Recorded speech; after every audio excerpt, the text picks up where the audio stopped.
Today on The Real Story, tackling crime in Connecticut. Republicans say something needs to be done now, that violent crime has spiked. They've proposed a plan aimed at responding to crimes and preventing them. This morning, Senate Republican leader Kevin Kelly breaks it down and explains why they want something done now. But our next guest argues Republicans aren't painting an accurate picture. Chief Deputy Majority Leader State Senator Gary Winfield says the data shows crime is at historic lows in our state. He believes Republicans are drumming up fear. This morning, Senator Winfield will join us so we can hear his take. It's all today on The Real Story.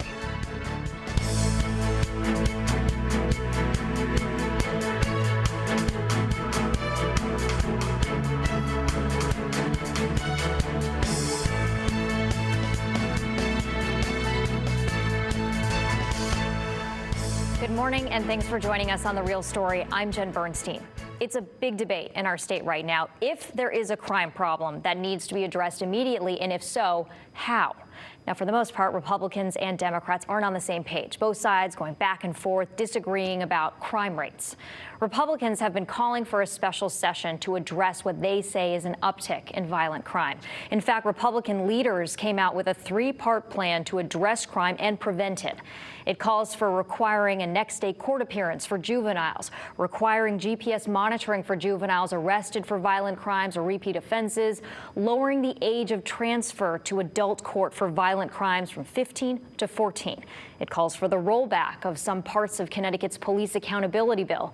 It also calls for funding community programs that can help troubled youth, creating career pathways and a pipeline for jobs. So here to talk about it this morning is Senate Republican leader Kevin Kelly. Thanks for being here, Senator.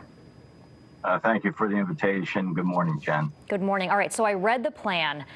Give our audience an idea of why you all felt it was necessary to put this out.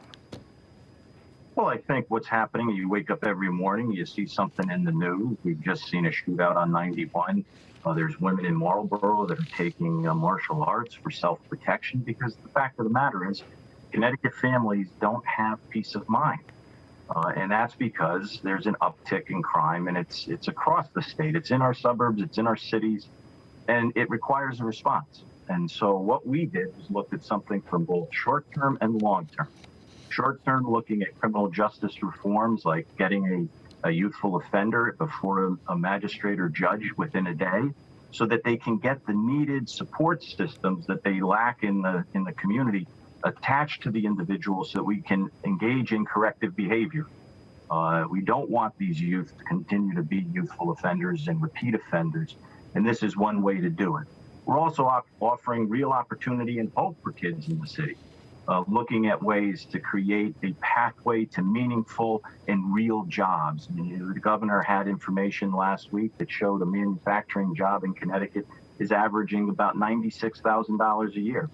That can pay a mortgage, it can support a community, and those are what we want to see as a pathway forward, as well as making sure that there's accountability with regards to housing, both with landlords and with regards to cities, making sure that public housing is cleaned up and safe for its inhabitants. So I think these are necessary. We look at the same data. Of course, we look at the data differently than the Democrats. They like to compare Connecticut to other states and say we're the fourth safest in the country, but we're not living in Chicago, nor do we want to. We live in Connecticut because we call this home, and we want to live here because we know that it's peaceful and enjoyable and safe. And so we're comparing Connecticut to Connecticut. And when you compare, New Haven to New Haven and Hartford, you see that there's a 42% increase in car thefts. There's a 61% increase in murders in the capital city in a year over year. And just in the past year in New Haven, there's an increase in 122% increase in shots fired, where this year alone we're already at 245 shots being fired in the city of New Haven. It is interesting listening to the back and forth between the Democrats and Republicans because, in any cases, data can be used to prove a point, right? To prove whatever way you're going. Data is data. But it is interesting, though, when you're talking about percentages. There was a great CT Mirror article that I'm going to quote a lot, I think, in this one, and I'm going to talk about with Senator Winfield later on. And they were talking about who was right about the data and the numbers. And they were saying that some of your data was correct, that there was a rise in homicides and there was a rise in car thefts across the country. But they did mention that, when you're talking about those percentage increases, we're talking about smaller numbers and that the percentages sound dramatic, but that the actual increase in numbers were smaller. That's what they were saying. That being said, well, go ahead. You can respond to that. Well, I think 245 gunshots in a neighborhood in New Haven is nothing to say, oh, that's okay. And I think if the majority wants to have this a debate over data, and what we want to do is save lives.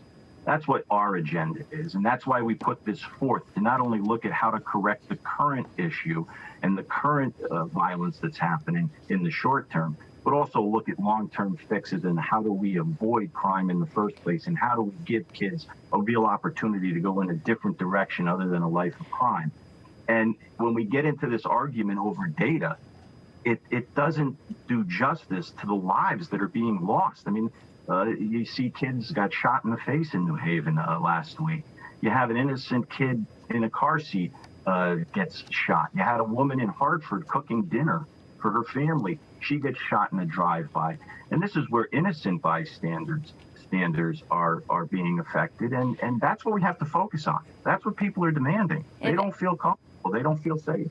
And if anyone was just wondering where some of those statistics came from, that article that I was just talking about used the FBI. FBI had the data on that. Okay, so let's talk about if you've gotten a response from Democrats or even the governor. Anything so far? Nothing as of yet. It's unfortunate. We got a lot of response from community leaders who were saying that this is right on point. And we thought it would be right on point because, quite frankly, once this issue started to take momentum in the summer, instead of just talking with our colleagues at the Capitol, we took to the streets and we talked to the stakeholders, whether it was criminal justice, prosecutors and public defenders, social workers, nonprofits. We went out and talked to the people that are most affected. And when we came forward with the program, with our plan, of course, we expected the majority to look at it the way they are. But the people that it affects, it was very well received. Interesting.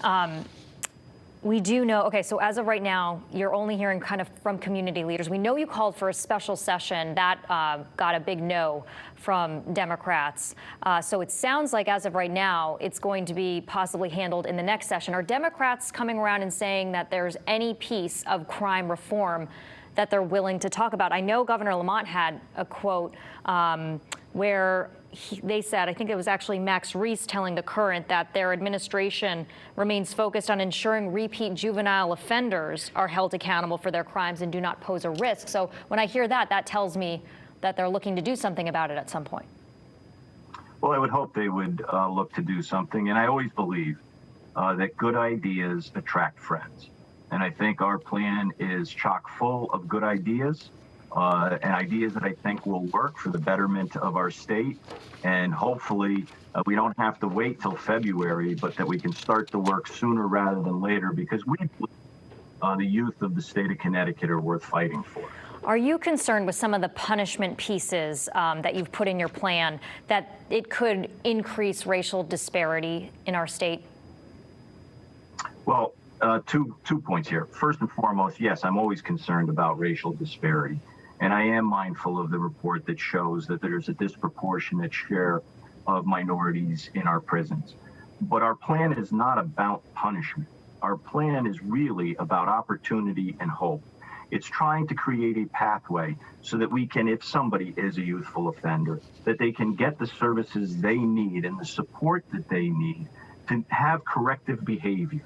It's also then looking at things like housing, like jobs, like the economy, to make sure that it performs not only for our kids, but for our cities, to make sure that there's hope and opportunity. We have many good, in our region, we have Sikorsky aircraft. We're going to be making King Stallions for the next generation. Those are good paying jobs. We want to make sure we prepare kids to fill those jobs that can actually support a house and a community. Right, but there are parts we're of not looking at being punitive. We're looking at being hopeful. Sure. So I know you're looking at this and you're looking at it from a multi-pronged approach here, right? You're saying you're trying to get to the root of why this crime is happening, but some of the ideas like, the GPS monitoring, mandatory fingerprinting, revising the transfer to adult court, the age from, 15 to 14, those could disproportionately impact Black and brown communities, no? Well, I would disagree with that. The intent of the transfer to adult court is really, right now, youthful offender docket is a diversionary program. And what we're trying to do is bring them back to adult court with the protections of the youthful offender docket. So you bring all the good things from the youthful offender docket, but you avail yourself of more wraparound services and support for the individual. Bring those supports quicker. Don't let the kid go back out onto the street and get a court date in maybe a month. Let's get something in place as soon as possible so that you don't have retaliatory behavior and you don't have more crime, but what you get are the services that you need for corrective behavior. Yeah, it was interesting. We also have in our plan mediation. We have mentorship, a lot of the supports that needed for kids to make sure they go in the right direction are a part of our plan. And that's what we're focusing on, is bringing those services to children who are at risk. Yeah, I mean, I do remember reading in your plan about the transfer that you would give the judges some flexibility on sentencing guidelines, et cetera, that they wouldn't necessarily be what an adult would get, that they would have that flexibility. Okay, this revising the qualified immunity law, I mean, the governor, as well as Democrats, certain Democrats have been pretty strict that they're not going to move on that. Tell me why you want that fixed. Well, I think one of the issues we're seeing now is that we're losing a lot of experienced police officers. We're also having trouble finding and recruiting new police officers, which are so essential to having the boots on the ground and the community policing that are necessary to help keep our communities safe. So in that regard, we not only did that to make sure that when a police officer responds, they're not at risk of losing everything that they've worked for and then that what they've done for their family, and that they can adequately respond when somebody dials 911, that you're going to get a police officer that's going to respond. But our plan also has incentives to look at both recruitment. There's an Explorer program and a program that we are using from the state of Ohio, looking at attracting more law enforcement officers so that we have adequate policing. Right, creating that pipeline. Have you talked to any Democrats? I know Democratic leadership, not necessarily on board with anything, but have you reached out to any Democrats who said that they might support some of these proposals? I would not be surprised if there were Democrats that would come along. I know that several have gone to other, I'm going to say, public events where, we've had community organizations talking about this.